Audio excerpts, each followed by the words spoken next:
Hi guys, welcome to Shala. So in this video, we are going to see about classical conditioning, and by listening to classical conditioning, you get in mind about a dog experiment performed.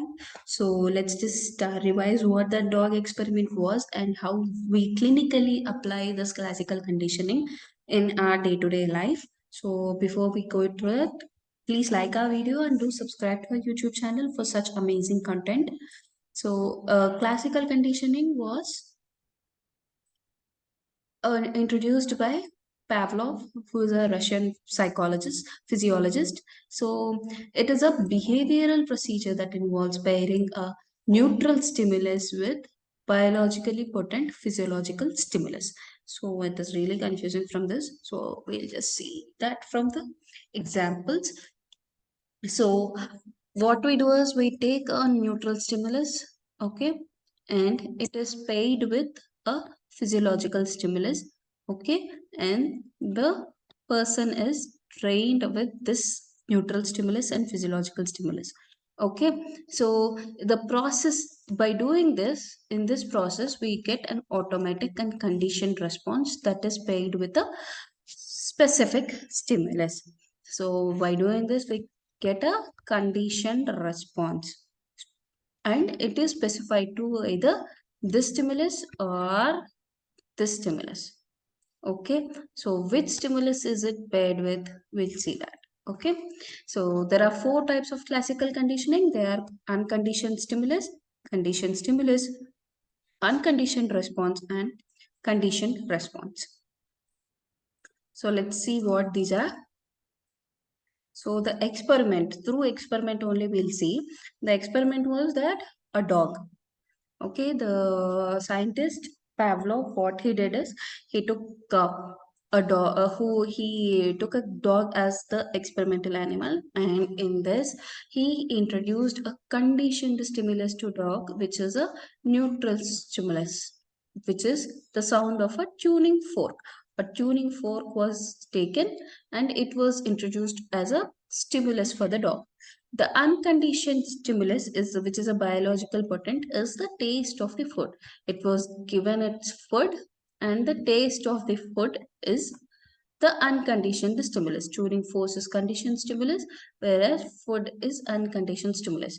And the unconditioned response to the stimulus, unconditioned stimulus will be on the taste of the food. What we'll get? Salivation, right? The salivation was the unconditioned response. So, which is an unlearned reflex, because the dog didn't learn anything like particularly to get salivation from like from the taste of the food, like from the smell of the food. Okay, it is an unconditioned stimulus. So what he did is he paid both tuning fork and food. Okay, after pairing is repeated, the organism exhibited conditioned response to conditioned stimulus when the conditioned stimulus is present alone. So when the conditioned stimulus is tuning fork, this conditioned stimulus is present alone, the dog represented a conditioned response again towards the tuning fork. Thus, unlike the unconditioned response, the conditioned response is acquired through experience. This was introduced to the dog, and it was experienced by dog. So whenever it sees a tuning fork, or whenever it listens to a tuning fork, it produces a response which is conditioned, which is like it was taught to the dog to respond like that. So that is why what happens is that it is less permanent than unconditioned response, because since it is taught to the dog, it might forget. Like if we are not giving the tuning fork for a long period of time, it might forget how to respond to the tuning fork after a time. But if even after a time, if we are giving this unconditioned stimulus, that is tasty food, it will not forget to give the unconditioned response. It will give the unconditioned response.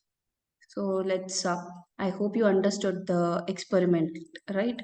So as you can see in this image. So before conditioning, what is like unconditioned stimulus was food and the response was salivation.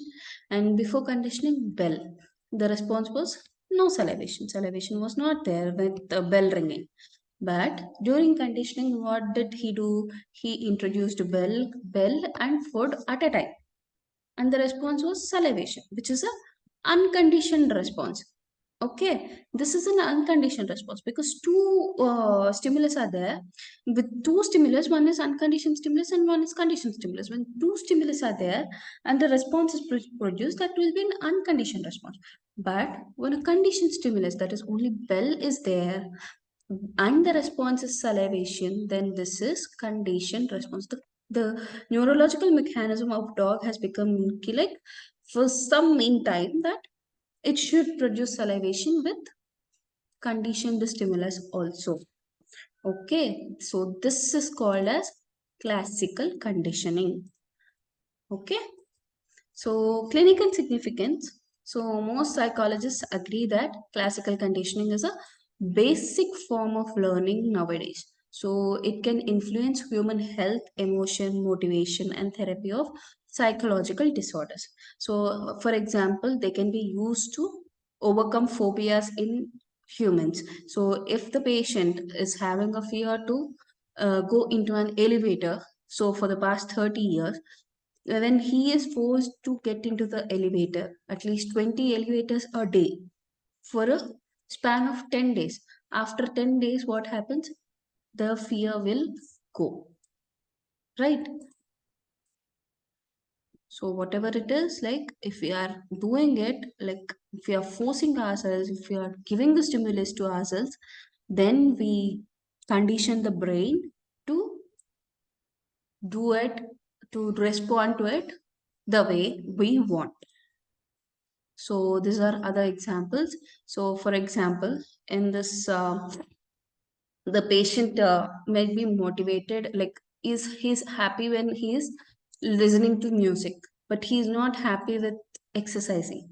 Okay, so what is it we can do is we can pair exercise and music together. So he'll be happy. When music is removed while exercising, also he will be happy. But this is like for a it, he has to practice it to keep it for a long period of time. Okay, then another example, so is a baby when it sees food, he'll be happy, and when he is seeing mother and food together, he is happy. Okay, because he's having one happy thing here.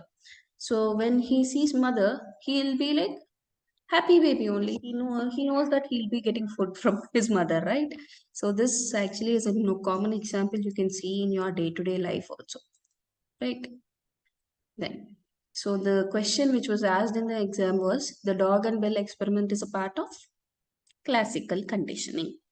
So if you like our video, do subscribe to our YouTube channel, do like the video and share it to your friends, and do follow us on Instagram and Telegram and WhatsApp handles so that you get immediate updates of everything. Thank you.